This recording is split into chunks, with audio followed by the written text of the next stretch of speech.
Hello there guys, it's Math Dominus, and today I bring to you another YouTube video. Today's YouTube video is going to be responding to a response. Yeah, remember that problems video that I made a few weeks ago? Well, it turns out that the guy actually responded to my video, so we're gonna take a look at this, okay? Everyone, it is I, Sean Reviews, and today I'll be making my response video to Math Dominus's video on my Batman vs. Superman review. Without further ado, let us begin. For this response video, I will be switching in and out between Shazam and Captain America to represent me. So, there we go. Without further ado, let us begin for real. At first I thought you were joking with the whole gorilla style of video, but then I realized you're being serious. Word of advice, if you want people to take you seriously, you might want to start, adding pictures, downloading, instead of, recording it with your phone or camera or whatever you're using. Alright, let's get started. At a video made by Scene Reviews, so yeah, without further ado, let's get started. Okay, well, wow, we're already 37 seconds into the video and we already have a problem. Math Dominus, did you even watch any of my videos? Because the way I pronounce my name is Sean, not Scene. Well, for one, I haven't seen so many of your videos, or at least I haven't seen the ones where you said your name out loud. And number two, Sean is spelled like this, so obviously I wasn't going to get your name right the first time. And number three, wait, is this even important? What the fuck does this have to do with the video? Dear God Almighty, you already failed. It's only a downfall if you look at it from the critic's perspective, but if you look at it from anywhere else, you would know that it made $800 million at the box office, and most people think the movie is just okay. They mostly prefer the extended cut, which fleshes out the characters even more, and generally it's considered a good movie. Dominus, here's the thing. It can be seen as both a critical and financial failure, since Warner Brothers wanted this movie to make $1 billion. And that would make sense, seeing how this is a movie about Batman and Superman, two of the world's biggest superheroes going head-to-head, but it didn't make $1 billion. Also, in case you guys don't know, here's the thing. On Batman vs. Superman's second week, it dropped by a 68%. How bad is that? On Batman and Robin's second week, it dropped by 63%. Yeah, more people went to see Batman and Robin more than Batman vs. Superman. What kind of logic is that? So you're saying just because it didn't reach a certain amount of money, it's a financial failure? Dude, Star Wars The Last Jedi didn't meet Disney's expectations, and it made $1 billion. So you're saying Star Wars The Last Jedi is also a financial failure? Come on, dude. I hate The Last Jedi, but even I wouldn't call it a financial failure. Just because it doesn't reach a certain amount of money, that doesn't make it a financial failure. What makes it a financial failure if it didn't make its budget? Also, Than the one in the comics, because the one in the comics, well, let's face it, he's kind of outdated. We live in a world run by nerds, and if there's going to be a modernized version of Lex Luthor, he would be something more like Mark Zuckerberg than a real estate agent. Okay, well, Math, I'll give you credit where credit is due when you pointed out how this version of Lex is more based off the one from Superman Birthright, and how you pointed out how movie Thanos is different from comic Thanos, but still.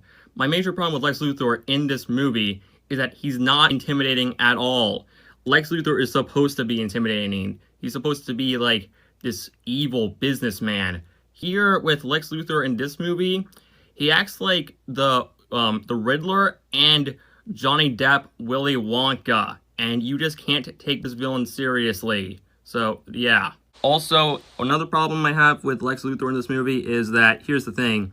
Originally, they were going to have Bryan Cranston, yes, Walter White from Breaking Bad, as Lex Luthor. That would have been perfect casting.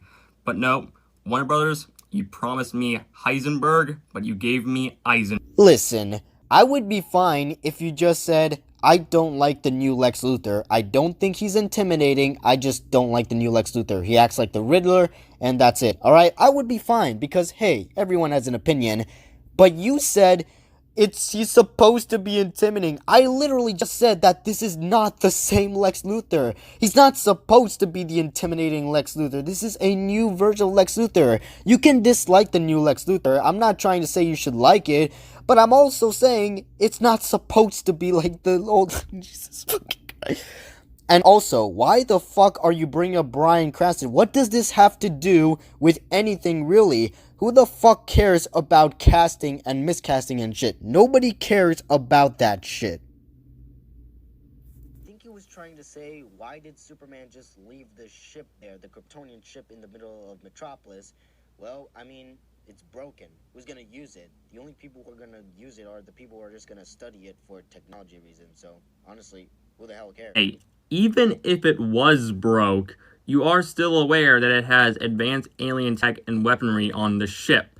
Like how Luthor, somehow, someway, his DNA and Zod's DNA make Doomsday. Yeah, I'm literally confused. How on earth does Luthor and Zod's DNA equal the troll from Lord of the Rings? Okay, I don't see what this has to do with the fact that I just said that the Kryptonian ship is only going to be cared about by scientists, but okay, let's go with Sean's point. The reason why Lex Luthor and Zod's DNA mixed into that thing, it's because it's an alien ship. It wasn't just Lex Luthor's and Zod's DNA that made Doomsday. Clearly, there were other things that helped make Doomsday. I mean, he's in that weird pod thing, for God's sake. So why do you think it's just Zod's and Lex Luthor's DNA?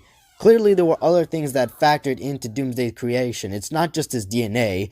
So, yeah, point debunked, I guess. No sense whatsoever. I mean, what was he trying to say? I think what he was trying to say is that he doesn't like Superman's character, but I think that's just only like part of it. So I think this guy needs to learn how to write a script so that he can word his words better. Abdominus, this is, without a shadow of a doubt, the worst point you have made in this response. I am not even joking. Were you even paying attention to what I was saying?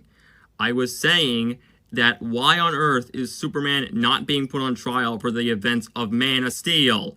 They literally opened the movie with what happened in the Battle of Metropolis. Heck, why don't I pull up the comment section real quick? Okay, so I thought the reason Superman was going to be put on trial was for the stuff that happened in Man of Steel, but no, it's for an obvious setup that was made by Lex Luthor.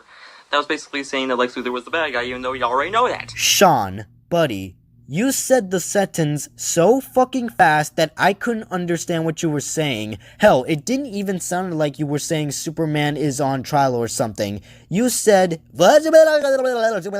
Seriously, that's what it sounded like you said. Just because you knew what you were saying, that doesn't mean I was going to understand what you were saying. Because you said that so fast that I couldn't understand. But now that you actually slowed it down a bit, I can now debunk your point.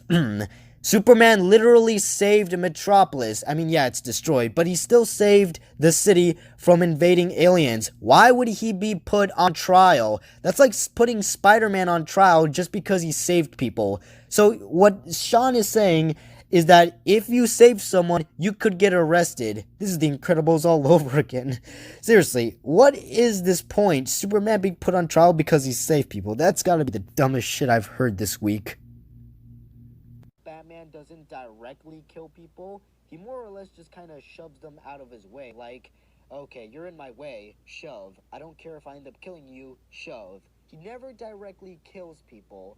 Math? Aren't you forgetting the part where throughout the entire movie, Batman is trying to directly kill Superman? Seriously, if he's perfectly fine with directly killing Superman, then why doesn't he go out of his way to kill the person who murdered his adopted son? And also, Batman does directly kill in the movie, like the guy who was holding the flamethrower, and also the guy who he threw a crate at. So yeah, Batman does.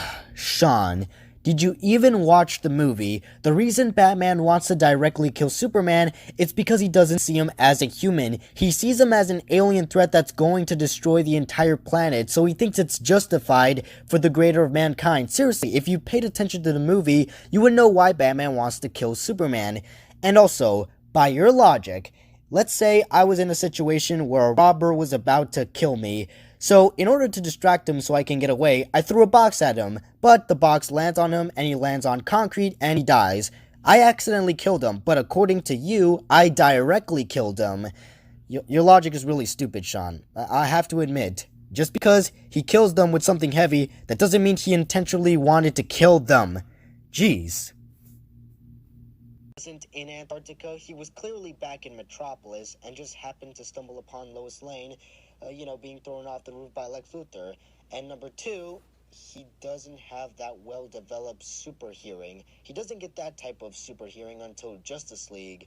So it's pretty clear to me that this is more or less of a nitpick. I mean, don't get me wrong, some nitpicks are good, but this nitpick is just bad. Superman does have really good super hearing in the movie. Like, for example, when he was able to hone his skills in order to hear Alfred talk to Bruce Wayne, and also he's able to hear Lois drowning from miles away. So, yeah, this is a plot hole with the film. How was he able to hear Lois, but not his mom? Notice how he doesn't say anything about the fact that Superman wasn't in Antarctica when Lois Lane was dropped, so I think he knew that I debunked his point, but he shifted the goalpost just to make it seem more right than it really is. But trust me, it's not any better, so let's debunk it. Number one, I said Superman's hearing wasn't that well developed. I never said it was bad, just not that well developed. Number two, Superman was really close to Batman when he was honing his skills in. And number three, they were not miles apart. Yes, they were a bit far away, but she was still nearby when she was drowning. So, it's not really a plot hole, it's just that Superman can't hear that far away, and he doesn't advance that far until Justice League. You would have known this if you actually paid attention to the movies, but because you blindly hate Batman vs. Superman and follow the popular opinion, then you would have never seen that. So, point debunked. Again, like fucking always. World building? This is a cinematic universe after all, and plus, she did help take down Doomsday. What I meant by Wonder Woman being pointless was that, here's the thing, she felt railroaded into the plot, like how Black Widow was in Iron Man 2. Like, for example, Wonder Woman would constantly show up without the plot and be like, hello, I'm still in this movie, don't you know? I'm Wonder Woman, I'm just here for no reason until the very end, so... Let's think about this for a second. Lex Luthor, he is researching superhumans. We know this because of the email where he's clearly researching on metahumans. Alright, you got that? Good. So, Batman, who is trying to kill Superman, tracks down Kryptonite, which is bought by LexCorp, which is owned by Lex Luthor. So, he goes to hack into LexCorp so that he can find out where the Kryptonite is. He also happens to stumble upon the research made by Lex Luthor, and he happened to be researching Wonder Woman, and Wonder Woman doesn't want her to be researched, so she steals Batman's device and yada yada. Does that really sound forced, or does that sound like world building? Because other superheroes exist, so it's pretty obvious that some of them might clash because, there's a person researching them. So really, she's not that forced. Also, she's barely in the movie, so it's not like it's, hey, I'm Wonder Woman, I'm in the movie. She's barely in the movie. This was supposed to be Superman's sacrifice. You're basically saying, if the Avengers had the ability to time travel, why didn't they just time travel to the exact moment where Thanos has all 6 Infinity Stones, chop his arm off, bring him back, and then bring everybody back? Well then, we wouldn't have the plot of Avengers Endgame. Same thing can apply here.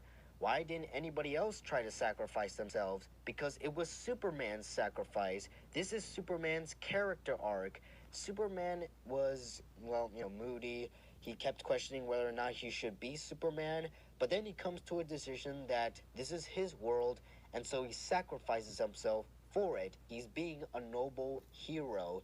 Seriously, what part of that is hard to understand?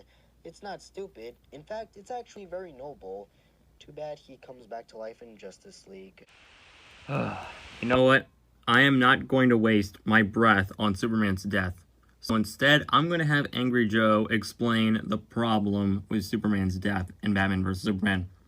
Mr. Angry Joe, you have the floor. That this might be the time that Superman doesn't make it back.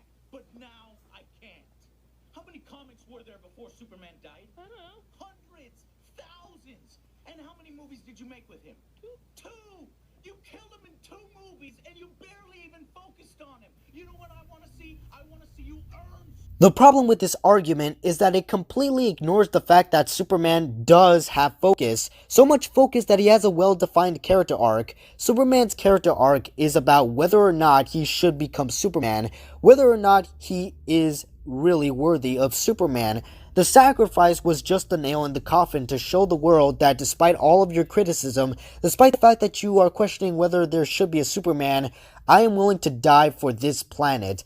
That's the character arc. It's such a beautiful character arc that, honestly, the sacrifice was pretty worth it.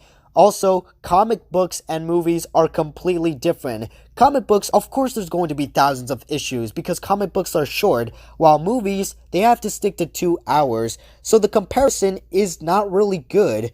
This argument is so dumb. It makes me question whether or not Sean actually likes Avengers Endgame or he just likes it just because I am Iron Man. So folks, I mean, he does go into why he likes the movie and even says that people just blindly hate the film like me, even though that's not true, since if you actually watched my video, you would know that I brought up positives with Batman vs. Superman. So, yeah. Just because you bring up positives, that doesn't mean that you aren't blindly hating Batman vs. Superman. The fact that I debunked your points and you made a response that's just as bad as your previous video shows that you're really just trying to hate Batman vs. Superman. Now listen, if you don't like Batman vs. Superman, that's fine. But you're hating Batman vs. Superman for the wrong reasons. You clearly don't understand what Zack Snyder was trying to go for, and there's a lot of things that you are nitpicking that just aren't true. Most of your criticism is either misrepresentation or just plain wrong. So honestly, if you don't like Batman vs. Superman, hate it for the right reasons instead of just looking up what the internet says and then follow the popular opinion, because, boy, it really does sound like you actually did that. Will give full credit, there were some good points in the video and some pretty bad points, so yeah, that's not much to say really. So overall, I hope you enjoyed this response video, and see you all later. Also thinks the trailer for Mandalorian looks bad. I love how he's trying to make the same joke as I did in the previous video, but here's the problem. Joker actually looks good. It actually sets the tone all on its own without any help. Meanwhile, Mandalorian looks like it's trying to lift stuff from the old trilogy to try to nostalgia bait. So it should be able to stand on its own, but the fact is it's trying to be nostalgia bait, so that's why Mandalorian doesn't look good. I fully expect Mandalorian to be mediocre at best. So, sorry, not the same thing. Because Joker is actually good and Star Wars is kind of dying and nobody cares about Star Wars that much anymore, so yeah, but anyways, yeah guys, this was my video. This was my response to his response, and all I gotta say is, this was response fucking hilarious!